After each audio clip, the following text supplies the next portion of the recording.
সবাই বলেন সাল্লাল্লাহু আলাইহি ওয়াসাল্লাম।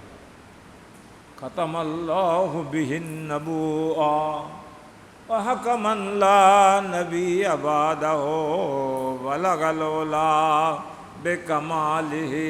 সবাই পড়ুন, বালাগাল উলা বিকামালিহি কাশাফাদ দুজা বিজামালিহি हसनत जमियो खिसालिह सल्लो अलैहि व आलिहि या साहिबल जमल या सय्यदल बशर मिन वजहिकल मुनीर लक़द नव्वरल क़मर बलगल उला बिकमालिहि कशफद दुजा बिजमालिहि हसनत जमीउ खिसालिहि सल्लो अलैहि व आलिहि। ला इलाहा इल्लल्लाह ला इलाहा इल्लल्लाह ला इलाहा इल्लल्लाह ला इलाहा इल्लल्लाह ला इलाहा इल्लल्लाह ला इलाहा इल्लल्लाह ला इलाहा इल्लल्लाह।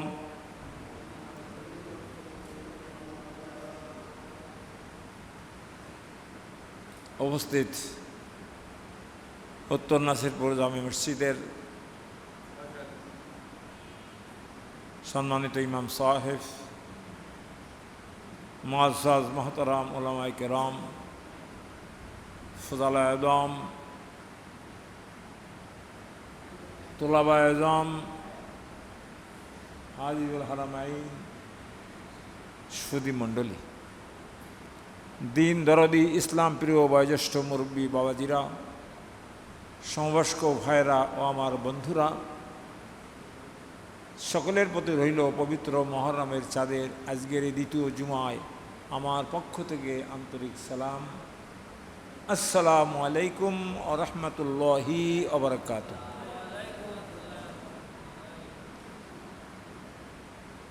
আজকে মুহররমের তৃতীয় তারিখ, ৩রা মুহররম,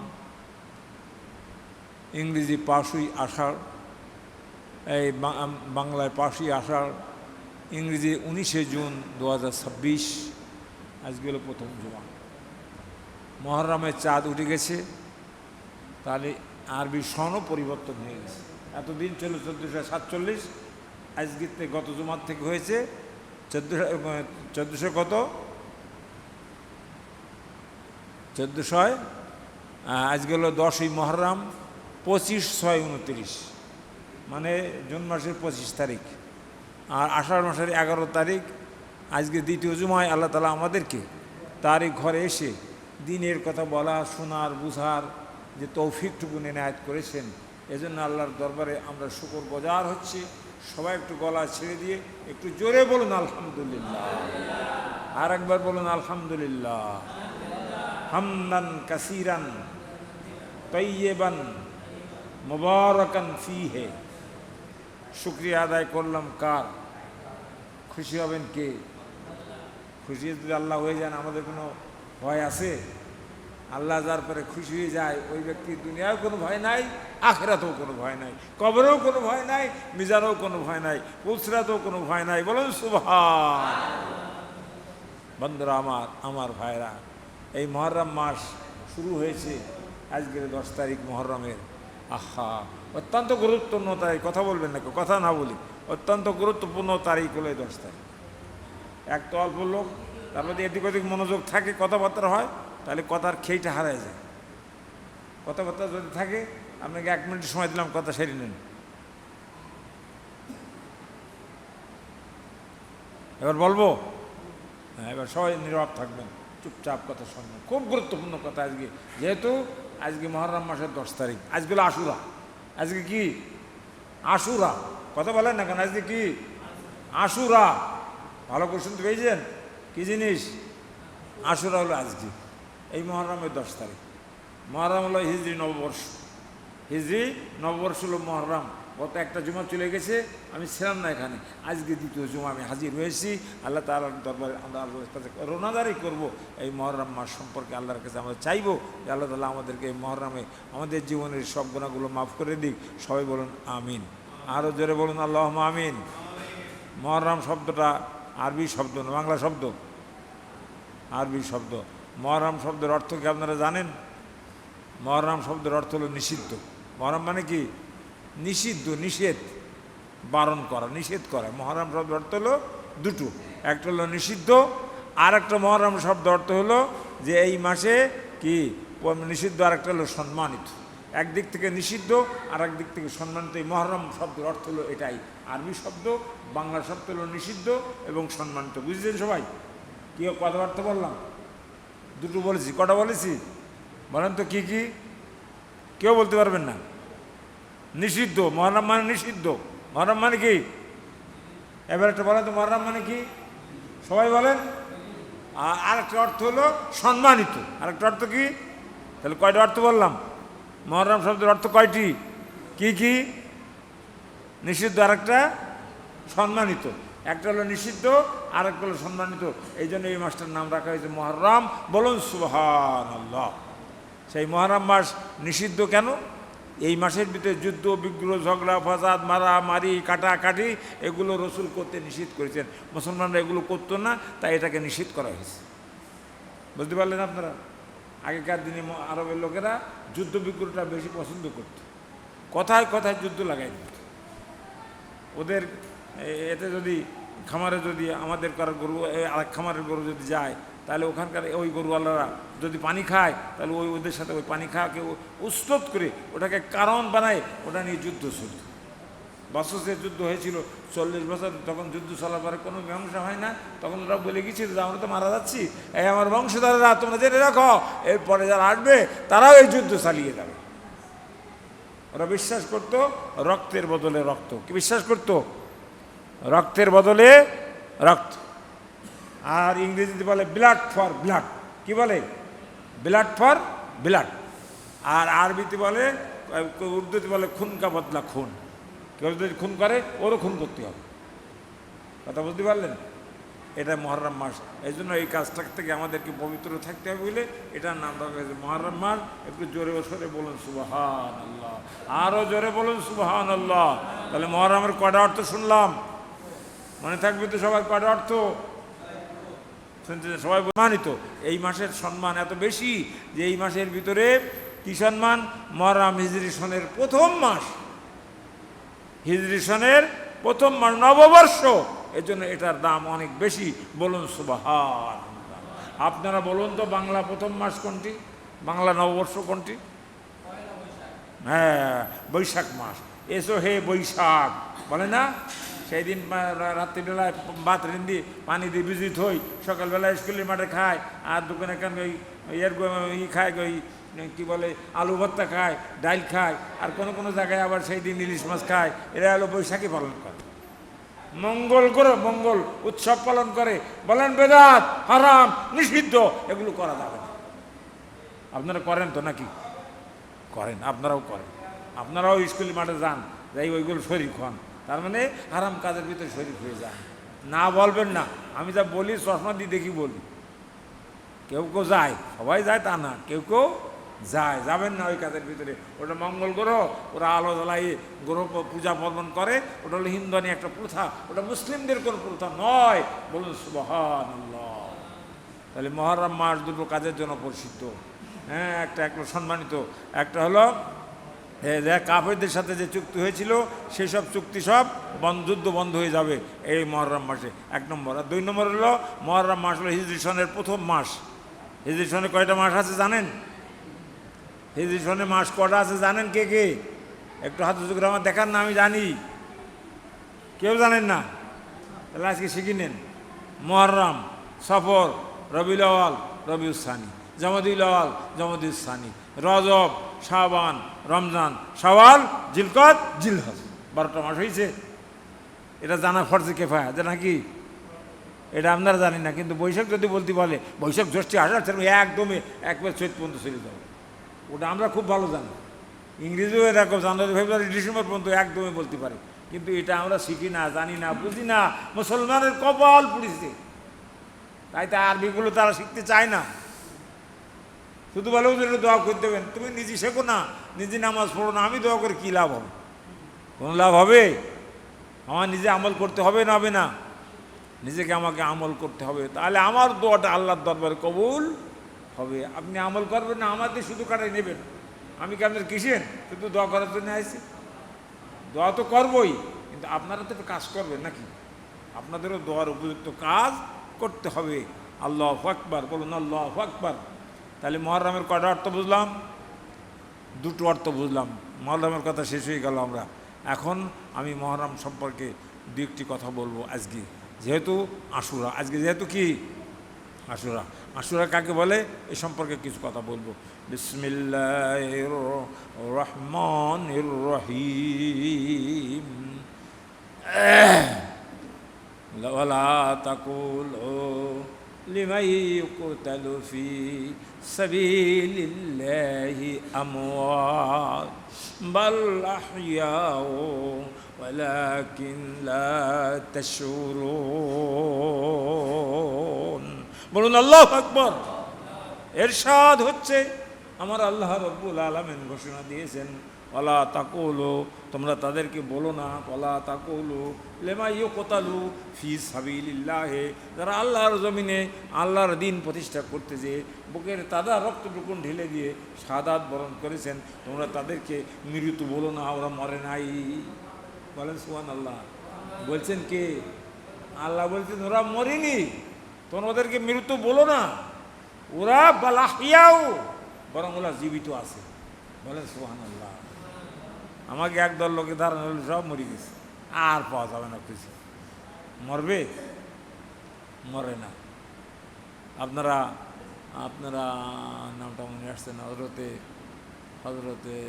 হুযায়ফা রাদিয়াল্লাহু তাআলা আনহুর লাশ, উনি যখন শহীদ হয়ে গেলেন, ওনার লাশটা কবরস্থ করা হলো সেই ফুরাত নদীর তীরে।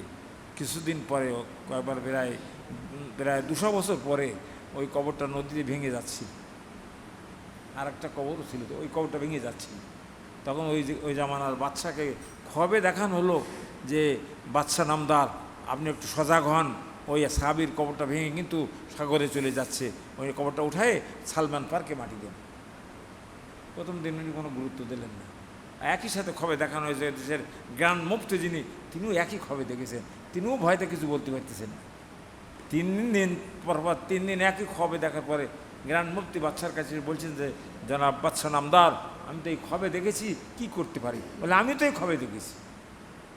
বলেন সুবহানাল্লাহ। কার সম্পর্কে? একজন সাহাবী সম্পর্কে। কার সম্পর্কে? হুযায়ফা রাদিয়াল্লাহু তাআলা আনহু, একজন মস্ত বড় সাহাবী, শহীদ হয়ে গেছিল। ওনাকে দাফন করা হয়েছিল রক্তাক্ত অবস্থায়। কি অবস্থায়? শহীদদের গোসল হয় না, যে এরকম রক্ত লাগে, ওই রক্ত নিয়ে ওই অবস্থায় তাকে কবরস্থ করা। প্রায় 250, কোনো জায়গায় কেউ বলেছে 300 বছর পরে ওই কবর যখন ভেঙে যাচ্ছিল ফোরাত নদীতে, তখন খবে দেখানো হলো। খবে দেখানোর পরে বাদশাহ আর ওই গ্রান্ড মুফতি দুইজন সারা দেশের ভিতরে এলান করে দিলেন, ঘটনা বর্ণনা করে দিলেন যে, যদি কেউ মুসলিম সাহাবীর লাশ দেখতে চাও, অমুক তারিখে লাশ উঠানো হবে, ওই জায়গায় লাশ আছে, সেখান থেকে আরও ওঠাবে। যদি কেউ দেখতে চাও, তাম পৃথিবীর মুসলমানরা দেখতে গিয়েছিল, প্রায় লক্ষাধিক লোক সেই সময় তারা ওই লাশ দেখতে গিয়েছিল। একটু সুবহানাল্লাহ বলবেন না? বাড়ি পড়বেন, আরও জোরে বলেন। কত লোক গেছিল? লক্ষাধিক লোক সেখানে হাজির হয়েছিল।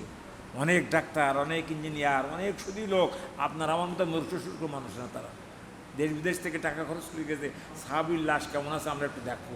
রসুল তো বলেছেন, যারা শহীদ হয় তাদের লাশ পচে না, তাদের রক্তাক্ত থাকে, আমরা একটু দেখতে চাই। যাওয়ার পরে ওনার লাশটা, ওনাকে যখন তোলা হবে, কবরটা খুলি ফেলা হলো। খুলি ফেলার পরে ক্রেন দিয়ে ওনার পিঠির তল দিয়ে ঢুকিয়ে দেওয়া হলো। এবার আস্তে আস্তে ক্রেন উঁচু করতে লাগলো, আস্তে আস্তে লাশ উপরে উঠলো, সবাই ছবি তুললো, দেখলো, এবং তারপর সেন্ট বেরোতে থাকলো, জান্নাতি সেন্ট। বলুন সুবহানাল্লাহ। তারপরে ওনার কাপড়টা খুলে, এই বুকের কাপড়টা খুলে দেখেন যে এই জায়গায় দিয়ে এখনও রক্তক্ষরণ, যেখানে আমার তীর ছিল এখনও রক্ত বের হচ্ছে। বলুন সুবহানাল্লাহ। 350 বছর আগের কবর থেকে এখনও তার শরীর থেকে রক্ত বের হচ্ছে। ডাক্তাররা ওই রক্তটা নিয়ে একটু পরীক্ষা করে দেখি যে রক্ত খুঁজে গেল না, তাজা আছে কী অবস্থা দেখি। দেখার পরে দেখে রক্ত যা ছিল তাই আছে, এবং তাজা রক্ত পরীক্ষা করলে তাই পাওয়া গেছে। বলুন সুবহানাল্লাহ, আরো জোরে বলুন সুবহানাল্লাহ। বোঝা গেল শহীদের লাশ পচে না। বলুন সুবহানাল্লাহ। তাহলে কি নবী কি লাশ পচবে? আল্লাহ নবী যখন ভ্রমণে যাচ্ছিলেন, কোথায়? আল্লাহর সাথে দিদার লাভ করার জন্য যাচ্ছিলেন, তখন জিবরিল আলাইহিস সালাম বলছেন, হুজুর এই দেখেন একটা লাশ, একটা কবর। রসুল ওই ওখান থেকে দেখেছিলেন, ওই সেই রসুলেরকে এই জাহাজে নিয়ে যাচ্ছিল, কী যার জন্য? বুরাক। কী জাহাজ? বুরাকে বসে আল্লাহ নবী দেখলেন যে কবরের পরে দাঁড়িয়ে একজন নামাজ পড়ছে। জিজ্ঞেস করেন উনি কে? বলে উনি হলেন মুসা নবী। বলেন সুবহানাল্লাহ। তাহলে মরিছে? নবী মরিছে? নবী মরে নাই, এখনও দাঁড়িয়ে নামাজ পড়ছেন কবরের উপরে উঠি। রসুল বলছেন আমি নিজে চোখে দেখে এসেছি। আর এক শ্রেণীর লোক আছে তারা বলে ও মারা গেছে, ও আর পাওয়া যাবে না খুঁজি, যে ঈদকে মক্কা মদিনায় ঘুরিয়ে খুঁজে খুঁজে নবীর আর লাশ পাওয়া যায়, চিহ্ন পাওয়া যাবে না। তোমরা হয়তো মুসলমানরা পুজো করো নবী, নবী বলে কিছু নেই এখন। বলে না, বলে না নাস্তিকের দল এই কথা বলে, খবরদার ঈমান আমাদের আনা যাবে না। রসুল বলেন হায়াতুন নবী, নূর নবী, জান্নাতি নবী। আল্লাহ তাআলা তাকে হেফাজত করে রেখেছেন। সব নবীরা জান্নাতে উঠে গেছেন, রসুল বলছেন আমি জান্নাতে যাব না, আমি এখানেই থাকবো। তাই ওনাকে সেই ঘরে রাখা হয়েছে। মা আয়েশার ঘরে উনি ইন্তেকাল করেছিলেন, সেই ঘরের ভিতরে ওনার কবর দেওয়া হয়েছিল। বলুন সুবহানাল্লাহ। রসুলের কবর এক পাশে, মা আয়েশা থাকতেন আর এক পাশে, একই ঘরের ভিতরে। আমাকে কারোর কবর যদি আর ঘরের মধ্যে দিয়ে কেউ সে ঘরে আর কোন মানুষ যাবে? ওদের কাছ থেকে কেউ যাবে? ওরে বাবার মরিছে কি ভয়, ওখানে কেউ যাবে না। কিন্তু মা আয়েশা সেই ঘরের ভিতরেই ছিলেন। রসুল এক পাশে, উনি আর এক পাশে। একটু জোরে বলুন সুবহানাল্লাহ। বন্ধুরা আমার, আজকে কী দিন বললাম? আশুরা। আজকে কী দিন? আশুরার পরে আলোচনা হবে, সময় আছে এখনও 15 মিনিট ইনশাল্লাহ। এর ভিতরে আমি শেষ করার চেষ্টা করব। বাকি আল্লাহ তাআলা যদি তৌফিক দেয়, মা তৌফিকে ইল্লা বিল্লাহি আলাইহি তাওয়াক্কালতু ওয়া ইলাইহি উনীব। ইয়া রব্বি ইলতিজা है अगर तू करम करे ओ बत से ज़बा को जो दिल पर आसर करे। বলুন আল্লাহু আকবার। হে খোদা, তুমি আমার মুখ দিয়ে এমন কথা বের করে দাও যে কথাগুলো আমার ভাইদের অন্তরের ভিতরে দাগ পড়ে, প্রভাব সৃষ্টি করে, অন্তরের ভিতরে তারা হিদায়ত পেয়ে যায়। এমন কথাগুলো এই নামাজ জবান দিয়ে তুমি বের করে দাও। বলুন সুবহানাল্লাহ। তাই বলা হয়েছে ইয়া রব্বি इल्तिजा है अगर तू करम करे ओहबत से जवा को जो दिल पर आसर करे। বন্ধুরা আমার, ভাইরা আমার, সে কথার দিকে আমরা যাবো। এবার মুহররমের কী জিনিস, আশুরা কী জিনিস, আমি সেই কথা বলবো। আজকে আশুরা পালিত হচ্ছে। যশোরে যারা আছে শুনি দেখবেন মোবাইল করে, ঢাকায় যারা ওই লালকেল্লায় আছে ওদের কাছে শুনবেন আজকে আশুরায় তারা তাজিয়া বের করেছে। তাজিয়া কালো কাপড় দিয়ে কবর মতো তৈরি করে 4জন 5জন গাড়ি করে নিয়ে পিছনে একদল ইয়া আলী, ইয়া আলী, ইয়া হাসান, ইয়া হুসাইন বলে, আর মুখে এরকম বেলেট মেরে মেরে রক্ত বের করে দিয়ে সারা রাস্তায় রাস্তায় তারা মিছিল করে বেড়ায়। দেখেছেন কেউ? আপনার ভালো মানুষ তো দেখেন না, আমি কিন্তু দেখিস।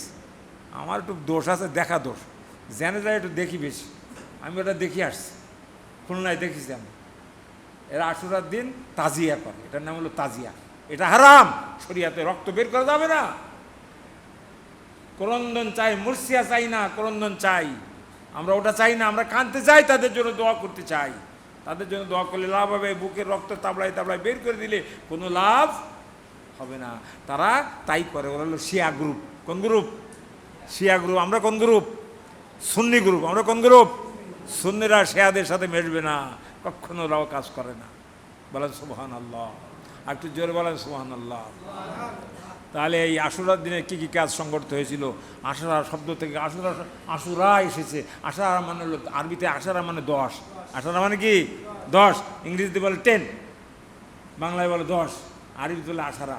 এর আশুরার বহু কাজ সংগঠিত হয়েছিল, এটার নাম হয়েছে আশুরা। অনেক অনেক ঘটনা এই দিন সংগঠিত হয়েছিল বলে এই দিনটার নাম হয়েছে আশুরা। একটু জোরে বলুন সুবহান, আরও জোরে বলুন সুবহান। আজকে সেই ঘটনা আপনাদের সামনে বলতে চাই। কি বলেন, আপনারা শুনতে রাজি? হ্যাঁ, ইনশাআল্লাহ দুটো একটা ঘটনা আপনারা মনে করে বাড়ি নিয়ে যাবেন, সব এখানে থুয়ে যাবেন না যেন। বাড়ি নিয়ে যাইয়ে বাড়ি আলাদের কাছে, আমার শাশি আম্মার কাছে, আমার ভাবির কাছে, আমার বৌমার কাছে একটু পৌঁছাই দেবেন যে আশুরার দিনে কি ঘটেছিল তোমরা একটু শোনো। পারবে তো নাকি? কেউ বাড়ি দিয়ে বলে না আমি নিজে বাঁচবো, আমার বাড়ি এলাকে বাঁচাবে, জাহান্নাম থেকে বাঁচাই নিয়ে যাবো, এই চেষ্টা আমাদের কারণ নাই। অথচ আল্লাহ বলছেন কি, ইয়া আইয়ুহাল্লাযীনা আমানু কু আনফুসাকুম ওয়া আহলিকুম নারা। হে ঈমানদারগণ, আমার আল্লাহ বলছেন ইয়া আইয়ুহাল্লাযীনা আমানু, হে ঈমানদারগণ, আমানুত্তাকুল্লাহ, তোমরা আল্লাহকে ভয় করো। হাজির নাজির জানো কাকে ভয় করো? কাকে কাকে ভয় করতে হবে? সর্ব অবস্থা আল্লাহকে ভয় করো। আমানুত্তাকুল্লাহ হাক্কা তুকাতিহি, ভয় করার মতো ভয় করো। আল্লাহ তাআলা বলে দিয়েছেন ওয়ালা তামুতুন্না ইল্লা ওয়া আনতুম মুসলিমুন, আর মুসলমান না হয়ে তোমরা কবরে এসো না। কি না হয়ে? বড় টাকাওয়ালা না হয় কবরে এসো না। আল্লাহ বলেন না যে তোমার পকেট ভর্তি টাকা আছে, ব্যাংকে তোমার কোটি কোটি টাকা আছে, এই চেক টেকগুলো নিয়ে এসো কবরে। বলেছেন আল্লাহ কোথাও? দেখাতে পারবেন কেউ কোরআনুল কারিমে কোথাও? আল্লাহ টাকা চেয়েছেন, পয়সা নিয়ে গিয়ে যেতে বলেছেন, সোনা নিয়ে যেতে বলেছেন, 5 মণ, তাহলে কবর আযাব হবে না, এরকম কোনো কথা আছে? কেউ দেখাতে পারবে না, দুনিয়ার কোনো কিতাবে নাই। আল্লাহ বলেছেন তোমার আমল কি আছে এটা নিয়ে এসো, এটা আমি দেখবো। যার আমল ভালো হবে তাকে জান্নাত দিয়ে দেওয়া হবে। বলুন সুবহানাল্লাহ। মা ফাতেমাকে যখন কবরের মৃত্যু রাখা হবে, তখন কবর খোঁড়ার জন্য একজন লোক থাকে। আমাদের গ্রামে কবর খোঁড়ার লোক আছে না নেই? ওই আর মক্কার ভিতরে তখন কবর খোঁড়ার একটা লোক ছিল মদিনার ভিতরে, তার নাম ছিল আবুজার গিফারি, হজরত আবুজার গিফারি রাদিয়াল্লাহু তাআলা আনহু। উনি কবর, হজরত আলী যেই বলছেন যে আমার স্ত্রী মারা গেছেন, বলে গেছে যে রাত্রির ভিতরে ওনাকে কবর দিতে হবে, বেশি লোকজন হাজির করা যাবে না। আমরা মাইকিং করে লোক হাজির করি, হ্যাঁ 24 ঘন্টা রাখি, তারপর 3 দিনও রাখি, লোক আসুক বেশি করি। জানাজা হবে বড় জানাজা, 1 বার না 3 বার জানাজা দিতে হবে, যা দেয়া জায়েজ নেই। জানাজা হবে, আমার জানাজা হবে 1 বার, তাই যত লোক হোক, কম হোক আর বেশি হোক, জানাজা কয়বার হবে? হানাফি মাযহাব মতে 1 বার। যদি কেউ 2-3 বার করতে চায়, আপন লোক কেউ যদি না থাকে, এমন একটা ছেলে বিদেশে ছিল, সে এসে বলছে আমার বাপের জানাজা আমি একটু পড়ব, সে আবার পড়তে পারে, সেটাও নিয়ম আছে। তবে না পড়াটাই ভালো, দোয়া করা যাবে, যত খুশি দোয়া করবেন। জানাজা হবে 1 বার, বড় করে জানাজা কবার? বন্ধুরা আমার, তাই আশুরার দিনে এমন ঘটনা ঘটেছে যেগুলো শুনলে আপনারা অবাক হয়ে যাবেন। শুনুন একটু ঘটনাগুলো, একটা দুটো ঘটনা শুনিয়ে বাড়ি যেয়ে একটু বলবেন। কারণ আপনি যেমন জান্নাতে যেতে চান, বাড়িওয়ালাদেরকেও আপনাকে জান্নাতে নিয়ে যেতে হবে। এ দায়িত্ব কার? রেখে দেবে ছোট্ট দিই একটা মাছের মাজার দিক থেকে না, তাও ওই লেজের দিক থেকে একটু থাকবে, আমি খাবো মাছ করলে খুশি হন কে? আরও ধরে বলেন খুশি হন কে? আমরা স্ত্রীর সাথে ভালো আচরণ করি না, তাদের সঙ্গে আমরা দুর্ব্যবহার করি, তাদের সঙ্গে আমরা অন্যায় আচরণ করি, তাদেরকে ভালো খেতে দেই না, ভালো পড়তে দেই না, নিজে খুব ভালো করে ইস্ত্রি করা জামাটা গায়ে দিয়ে তারপরে চলি। আর বিবির জন্য ঘরে কয়েক খেতা পরি থাক, বাইরে যখন যাবি তা না একটা শাড়ি কিনতে ওইখান পরি বাইরে যাবি, বাড়ি তাই খেতা পরি আর বাইরে যাই সেই শাড়ি কান পরি। এইরকম যত্ন আমরা করিব, বলে নাউজুবিল্লাহে মিন যালিক। তাহলে আশুরার শিক্ষা আমাদেরকে নিতে হবে। আমি একটা একটা করে আশুরার কথা বলবো, সময় একেবারে কমের দিকে যাচ্ছে, আর এদিক সেদিক কথা বলাও না, আপনারা একটু শুনুন সবাই। বিসমিল্লাহির রহমানির রহিম। এই দিন পৃথিবীকে আল্লাহ তাআলা সৃষ্টি করেছেন। কোন দিন? এই আশুরার দিন। কি সৃষ্টি করেছেন? পৃথিবী সৃষ্টি করেছেন আমার আল্লাহ, বলেন সুবহানাল্লাহ। আবার এই দিন আমার আল্লাহ তাআলা পৃথিবীকে ধ্বংস করে দেবেন, তাও বলেন সুবহানাল্লাহ। তাহলে পৃথিবীর সৃষ্টি কোন দিনে? এই আশুরা, আজকে এলো আশুরার দিন, ঠিক সেই দিনটা আমরা পেয়ে গেছি। একটু জোরে বলেন আলহামদুলিল্লাহ। এই দিনে পৃথিবীর সৃষ্টি হয়েছে, এই দিনে পৃথিবী ধ্বংস হবে। মনে থাকবে তো একটা কথা? এবার 2 নম্বর কথা শোনেন। এই দিনে আদমকে সৃষ্টি করা হয়েছে। কাকে? আদমকে চেনেন? কি হন আমাদের জাতির পিতা নাকি? আদি পিতা, মানব জাতির পিতা আদম আলাইহিস সালাম। বলেন তো মুসলিম জাতির পিতাকে? হযরত ইব্রাহিম আলাইহিস সালাতু ওয়াস সালাম। বার আমার অন্য পিতার নাম আমার দরকার নেই, এই দুঃখের যা কোরআনে আছে আমি তাই বললাম। এর বাড়ির কথা বলতে গেলে আরও অনেক জাতির পিতা আছে, সেগুলো আমাকে বলার কোনো দরকার নেই। আজ আছে তারা কালকে নেই, কিন্তু এই কথাগুলো কোরআনে আছে, কিয়ামত পর্যন্ত থাকবে। একটু জোরে বলুন সুবহানাল্লাহ। মিল্লাতা আবিকুম ইব্রাহিম হুয়া সাম্মাকুমুল মুসলিমিন। মিল্লাতা আবিকুম ইব্রাহিম, ইব্রাহিম আলাইহিস সালাম তোমাদের মিল্লাতের পিতা, তোমাদের জাতি জাতির পিতা করে আমি সৃষ্টি করেছি, আল্লাহ বলছেন। বলুন সুবহানাল্লাহ। একটু অর্ধক পরীক্ষা হয়নি হজরতে ইব্রাহিম আলাইহিস সালামের পরে, অনেক অনেক অগণিত পরীক্ষার পরে ঝালাই করতে করতে দেখা গেছে তিনি একবার পেকিয়ে গেছেন, যাও ওনাকে বাপ বানাই দাও, জাতির পিতা বানিয়ে দাও। আল্লাহ ওনাকে এই সার্টিফিকেটটা দিয়েছেন। বলেন সুবহানাল্লাহ। আর আদম হলো মানব জাতির পিতা। তাহলে হজরত ইব্রাহিম হজরতে এই আদমকে সৃষ্টি করা হয়েছিল যে দিনটা, সেটা হলো আশুরার দিন। একটু জোরে বলুন সুবহানাল্লাহ।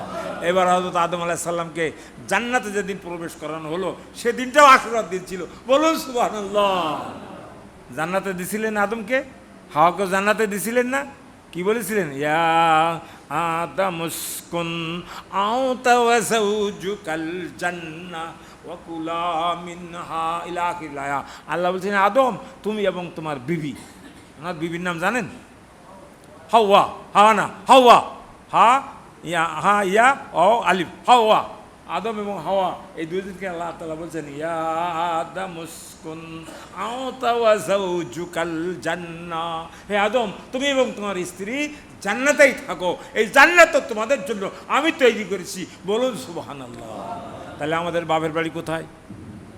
জোরে বলেন। সবাই বলতেছেন না। আমাদের পিতার বাড়ি কোথায়? মায়ের বাড়ি কোথায়? আমাদের বাড়ি হবে কোথায়? আরো জোরে বলেন কোথায়? নারায়ে তাকবীর, নারায়ে তাকবীর, নারায়ে তাকবীর। আমরা সবাই জান্নাত চাই কি চাই না? কে কে জান্নাত চান একটু হাত উঁচু করেন তো দেখি। হাত রাখেন, হাত উঁচু করে রাখেন। আয় আল্লাহ, তোমার বান্দারা জান্নাত কোনোদিন দেখে নাই, জান্নাতের সুখ সুবিধা কোনোদিন দেখে নাই, নাজ নিয়ামত তারা কোনোদিন দেখে নাই। আল্লাহ না দেখি তারা জান্নাতকে বিশ্বাস করে আর আমার সাথে হাত উঁচু করেছে। আল্লাহ তুমি তাদেরকে জান্নাত দিয়ে দাও। বলুন সুবহানাল্লাহ। হাত নামান, হাত নামান। সবাই সবাই জান্নাত চান। এবার জান্নাত চেতে হলে আপনাদেরকে কঠিন কঠিন পরীক্ষা দিতে হবে। পারবেন তো? অত চাওয়াটা খুব সহজ, কিন্তু পাওয়াটা খুব কঠিন। কথাটা কি বোঝেন কিছু? যা হযরত আদম আলাইহিস সালামকে যে সেদিন জান্নাতে দিয়েছিলেন, এরপরে আদমকে জান্নাতে কিছুদিন থাকার পরে আল্লাহ তাআলা একটা গাছ দেখাই দিলেন যে জান্নাতে তুমি কথা হচ্ছে কারো কথা বলি না, আগে তার আমার কথা হবে।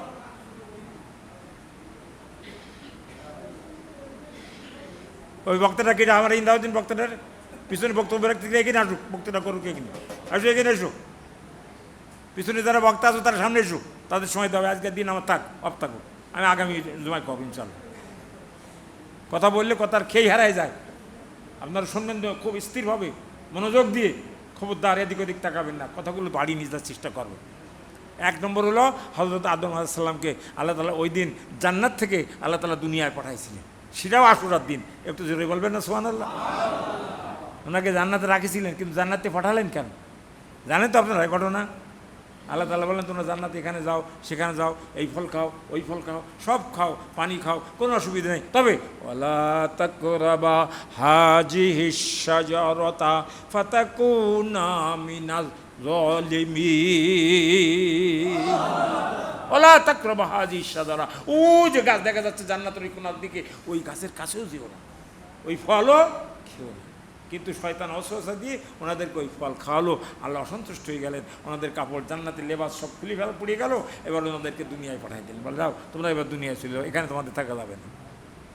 এবার আদমকে আল্লাহ তাআলা পাঠালেন দুনিয়ার ভিতরে, এমন এক জায়গা, সে এক প্রান্ত, সে হলো আমাদের এই পাক ভারত উপমহাদেশের এরকম শ্রীলঙ্কা বলে একটা জায়গা আছে, নাম শুনেছেন আপনারা?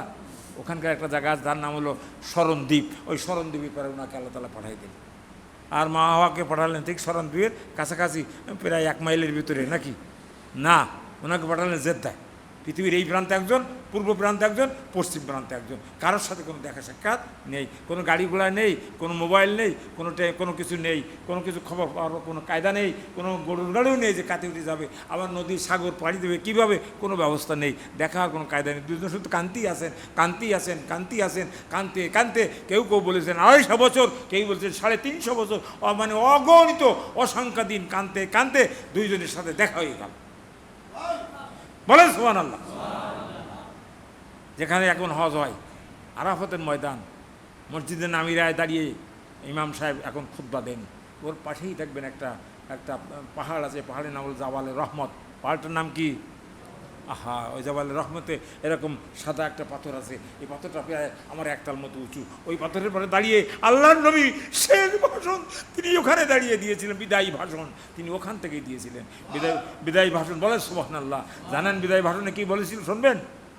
عن أبي هريرة رضي الله تعالى عنه قال قال رسول الله صلى الله عليه وسلم আল্লাহ নবী বলছেন, রসুল সাল্লাল্লাহু আলাইহি ওয়াসাল্লাম বলছেন যে বিদায় ভাষণের দিন তিনি বলছেন, তারাকতু ফীকুম আমরাই নেই, আমি তোমাদের কাছে দুটো জিনিস রেখে যাচ্ছিলাম, তাদিল্লু মা তামাসসাকতুম বিহিমা, যতদিন পর্যন্ত এই দুটো জিনিস তোমরা ধরে রাখবে, তামাসসাকতুম বিহিমা লান তাদিল্লু মা তামাসসাকতুম বিহিমা, ততদিন পর্যন্ত তোমরা গুমরাহ হবে না, পথভ্রষ্ট হবে না, ততদিন পর্যন্ত তোমরা অচল অন্য রাস্তায় যাবে না, তোমরা হিদায়াতের পরেই টিকে থাকতে পারবে। সেই দুটো জিনিস কি?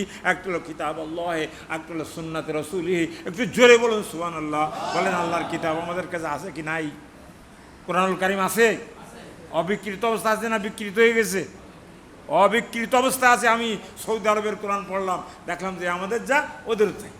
পৃথিবীর সব জায়গায় কোরআন একই, কোনো পরিবর্তন নেই। বাইবেলে যান, নিউ টেস্টামেন্ট যান, ওল্ড টেস্টামেন্ট যান, আর অন্যান্য ধর্মগ্রন্থ রামায়ণ গীতায় যান, সেখানে সব পরিবর্তন, এক এক জায়গায় এক এক রকম লেখা আছে। কিন্তু আমাদের কিতাবের পরিবর্তন আজ পর্যন্ত হয় নাই। এটা আল্লাহর নবীর মুজিজা।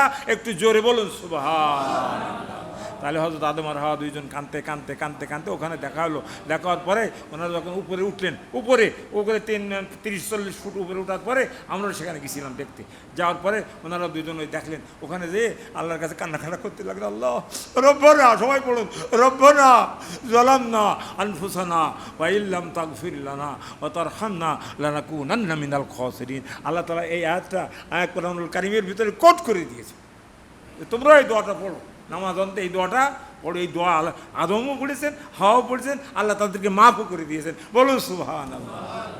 এই দোয়াটা পড়ার দরকার আছে না নেই? কেউ কেউ পড়লেন, কেউ কেউ পড়লেন না। আবার একটু পড়েন তো দেখি। রব্বানা যালামনা আনফুসানা ওয়া ইন লাম তাগফির লানা ওয়া তারহামনা লানাকুনান্না মিনাল খাসিরিন। এর অর্থ কি? রব্বানা, হে আমাদের রব, হে আমাদের প্রভু, হে আমাদের পরওয়ারদিগার, জালাম না, আমরা তো অত্যাচার করে ফেলেছি, তুমি নিষেধ করেছিলে ওই গাছের কাছে যেতে, আমরা তো ভুল করে সেখানে গিয়েছিলাম, শয়তানের অসহায় পড়ে আমরা তো ভুল করেই ফেলেছি, আমরা তো ভুল করেছি। তারহামনা, যদি তুমি এখনো আমাদের পরে দয়া না করো, লানাকুনান্না মিনাল খাসিরিন, তুমি যদি ক্ষমা না করে দাও, আমরা ক্ষতিগ্রস্ত হয়ে যাব, ধ্বংসপ্রাপ্ত হয়ে যাব, আমরা জাহান্নামে হয়ে যাব। আল্লাহ বললেন, যা আমি তোমাদেরকে মাফ করে দিলাম। বলো সুবহানাল্লাহ। আদম ক্ষমা চালেন, মাফ করে দিল। আর ইবলিস নত হলো না।